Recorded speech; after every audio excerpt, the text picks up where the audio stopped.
Banyita Nsanzimana Joel niyo mazina ababyeyi banyise. Mfite imyaka 22, nkaba naraturutse mu karere ka Nyaruguru, umurenge wa Busanza. Hari abana biga bafite intego, ariko ubuzima imiryango yabo ibayemo bukabavangira. Umwiryane mu miryango, ababyeyi b'abasinzi, byose bitera ubukene bukabije, bikanatera ibikomere kuri abo bana, ku buryo bashobora gutorongera bagacika iwabo. Nje ahantu kwigurira udukoresho tumwe na tumwe two kubaka. Abona umwana wikoreye sima azihazana, ndebye mu isura mbona ni muto, binyanga mu nda, muhereza ukuboko wenda yakwirekura akambwira byinshi mu buzima bwe.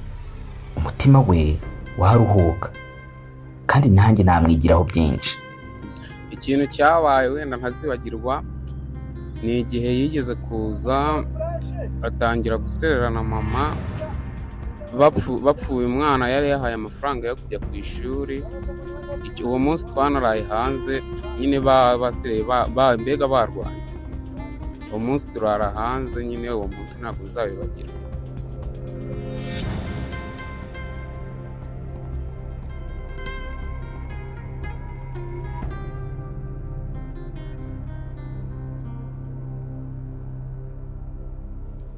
Ikibazo namubajije cya mbere ni ukuntu ari muto akaba akora akazi k'ubukarani. Ati navukiye mu muryango mama aca inshuro, papa ari umusinzi ntacyo bimubwiye. Ibyo byose byamuteye ibikomere. Umuryango navukiyemo rero wari umuryango wawe usanzwe uciritse uca inshuro. Twaryaga ari uko ababyeyi bavuye gukorera igihumbi cyo kugura ibijumba. Inshuro nyinshi mbega twaranaburaraga, ugasanga tugiye kwiryamira, tugiye ku ishuri mbega bitameze neza, ugasanga no kwiga mbega biri kugorana.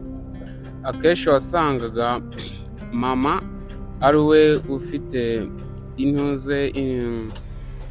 ishyaka ryo kuba umwana we yakwiga, ariko papa we wasangaga nyine nimba yibona icyo gihumbi aragendaga akajya kwinywera, mbega nyine akaza akabona mu rugo ntacyo bimubwiye. Ugasanga rero umubyeyi mama ari we biri kugora cyane. Afite urwibutso rubi kuri se. Ikintu cyabaye wenda ntazibagirwa ni igihe yigeze kuza atangira gusererana mama, bapfuye umwana yari yahaye amafaranga yo kujya ku ishuri. Uwo munsi twanaraye hanze nyine basereye mbega barwanye. Uwo munsi turara hanze nyine, uwo munsi ntabwo uzabibagirwa. Yabuze ibihumbi 5 byo gukora ikizami cya leta, ahita ava mu ishuri. Natangiye kujya ku ishuri mfite imyaka 7, aho ndiga mu bigoranye. Ndiga ndakomeza primaire ndayirangiza, batugenda njya muri segonderi, ndiga mu wa 2, mu wa gatatu nahize ibihembwe 3. Tugeze mu gihembwe cya nyuma tugiye gususha, amafaranga 5,000 byo gususha kuyabona biragorana, kugeza naho mu gihembwe cya 3 ni nkaho nakize wenda ibikoresho byose mbyirihira, uniform nyigurira, buri kimwe cyose nkimenyera. Twebwe urabona muri Nyaruguru dukunze gukora mu cyayi cyane. Naragendaga nigaga iminsi 4, iminsi 2 ku wa 5 no ku wa 6 nagombaga kujya gushaka amafaranga y'ibikoresho. Ajya nyine mu cyayi nkakorera icyabiri niyo twakoreraga, ugasanga mbonyemo amakayi 3 cyangwa 4, niho ubuzima bugakomeza gutyo.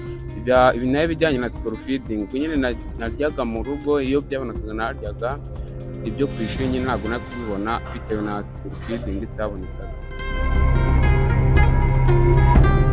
Gucikiza amashuri byamuteye agahinda gakomeye. Yewe nagize agahinda gakomeye kugeza naho mu rugo namaze igihe kinini tutavugana, bitewe n'ukuntu nyine mbabajwe n'ukuntu ncikije amashuri yanjye, numva mbega ndabanze muri njyewe. Yafashe umwanzuro wo kuza i Kigali guca inshuro. Namaze amezi 2 ndi mu rugo gusa nta kintu ndi gukora, nyine nkora mu cyayi, mu nyuma y'amezi 2 ndatekereza navuga ati ngumye aha ngaha ndabona amafaranga yo mu cyayi ndi gukorera nta kintu ariko azamarira. Mfata umwanzuro wo kuza inaha i Kigali, njya mu kazi nyine ko gucuruza nka muri kenkayori, mpembwa ibihumbi 50. Ubu ngubu nibyo ndi guhembwa, nizera ko bizangirira akamaro. Nageze bwa mbere i Kigali nje gukodesha. Naraje kubera ko namaze igihe nyine nkora mu cyayi, namanukanye udufaranga ibihumbi 30. Naraje nishyura inzu ukwezi kumwe nyishyura ibihumbi 15. Noneho nkajya nkora ibiyede, nkashaka amafaranga yo kurya. Nabikoze amezi 2 naho mbona biranze, kuko kubona uyu mukire rero tugahita dukora. Akunda gukora muri salo y'imisatsi, ibyo bita hair dressing. Ashaka kuzabyiga uko biri kose. Ngewe numvaga nakwiga, ngewe nakunze kubona abantu bakora muri salo babo nyine bakora dressing hair, nkabona ndabikunze mu buzima bwanjye. Mu nzu zanjye numvaga nziga, nkabona amafaranga nkaba aribyo njyamo gukora. Ikintu ntekereza mu buzima bwanjye, uyu mukire turi gukorana yambereye umuntu mwiza, kandi n'ubu aracyambereye umuntu mwiza.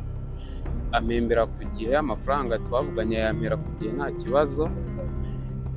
Niyumvisha ko aha ngaha nsigaje kuhakora nk'amezi 5, nkasubira mu rugo nkajya kureba ikindi nkora. Ningera mu rugo nyine hari amashuri yigisha imyuga ijyanye na hair dressing, numva ariyo nzahita nsubiramo kwiga. Ashimishwa no kuba afite amahoro. Ikintu kinshimisha mu buzima ni ukuba mbayeho numva afite amahoro muri njyewe, nta bintu bijyanye n'induru numva mu buzima bwanjye. Igihe kintu nicyo kinshimisha. Ubuzima yabajwe no kudakomeza amashuri. Ikintu cyambabaje mu buzima bwanjye ni ukuba ntarakomeje amashuri yanjye. Ubu abantu twiganye basoje uyu mwaka, kuba rero ntarasoje amashuri ni ikintu cyambabaje. Abazwa kandi no kuba akora akazi kavunanye, abana biganye bari mu mafaranga. Kimbabaza mu buzima ubu ngubu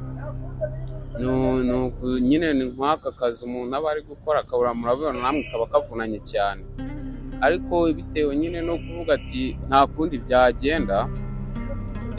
Umuntu avuga ati nyine reka nemere mvunika, ariko nyine umuntu ntabwo aba avunitse byishimo. Njya mvugana n'abana twiganye, abenshi twiganye bagiye mu bintu bijyanye no kwiga ubwa enjeniyeri, ubu barangije senior 6. Rero derutse kuvugana hano hakurya ikabuga, ambwira ko bari gupatana amazu ari kubakisha, nkumva nyine nanjye muri gengizaga.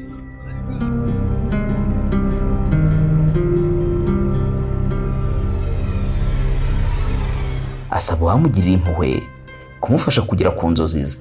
Icyo nababwira, nakoresha uburyo bwo kugerageza kubasaba wenda nk'inkunga kuntuze kuri uyu mushinga nateguye nzajya kwiga, wenda bikunze nkawiga nkawumenya byanjye.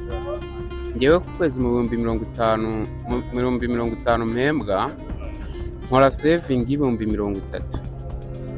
Nizera neza ko ejo mu kwezi kwa 6 nzamanuka nkagenda akamfasha, intego yanjye nakuze mfite nkayigeraho.